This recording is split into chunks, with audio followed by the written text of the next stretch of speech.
श्री गुरु भक्ति योग। जो कोई मनुष्य दुखों से पार होकर सुख एवं आनंद प्राप्त करना चाहता हो, उसे सच्चे अंतःकरण से गुरु भक्ति योग का अभ्यास करना चाहिए। गुरु के पवित्र चरणों के प्रति भक्ति भाव सर्वोत्तम गुण है। इस गुण को तत्परता एवं परिश्रम पूर्वक विकसित किया जाए तो इस संसार के दुख और अज्ञान के कीचड़ से मुक्त होकर शिष्य अखुट आनंद और परम सुख के स्वर्ग को प्राप्त करता है। प्रारंभ में तरंग के रूप में दिखने वाली विषय वृत्तियां कुसंग के कारण महासागर का रूप धारण कर लेती है। अतः कुसंग का त्याग करके आचार्य के जीवन रक्षक चरणों का आश्रय लो।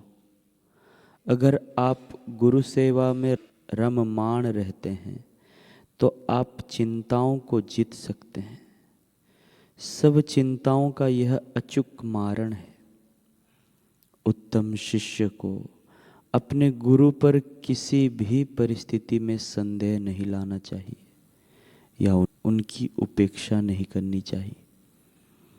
आदरणीय गुरु के पवित्र चरणों में साष्टांग दंडवत प्रणाम करने में लज्जित होना, यह गुरु भक्ति योग के अभ्यास में बड़ा अवरोध है।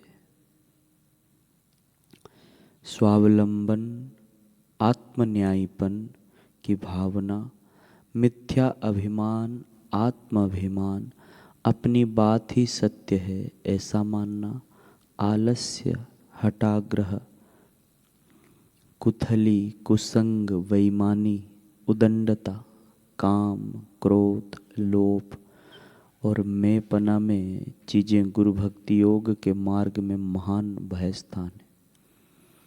कर्म योग, भक्ति योग, राजयोग, हठ योग, ज्ञान योग आदि सब योगों की नींव गुरु भक्ति योग है। जो शिष्य मानता है कि मैं सब कुछ जानता हूँ, वह मैंपने की भावना के कारण अपने गुरु से कुछ भी नहीं सीख सकेगा। मैं खुद सच्चा हूँ ऐसा गुरु के समक्ष दिखाना, यह शिष्य के लिए बहुत ही खतरनाक आदत है। आप जब गुरु की सेवा करते हो तब नम्र, मधुरभाषी, मृदु और विवेकी बनो। इससे गुरु का हृदय जीत सकोगे। गुरु के समक्ष वाणी या वर्तन में कभी उदंडता मत दिखाओ। मोटी बुद्धि का विद्यार्थी गुरु भक्ति योग के अभ्यास में किसी भी प्रकार की ठोस प्रगति नहीं कर सकता। शिष्य को आदरणीय आचार्य के जीवन की उज्जवल बातें ही दिखनी चाहिए। मन में अगर गुरु के विषय में कुविचार आए तो अपने आप को दंड दो।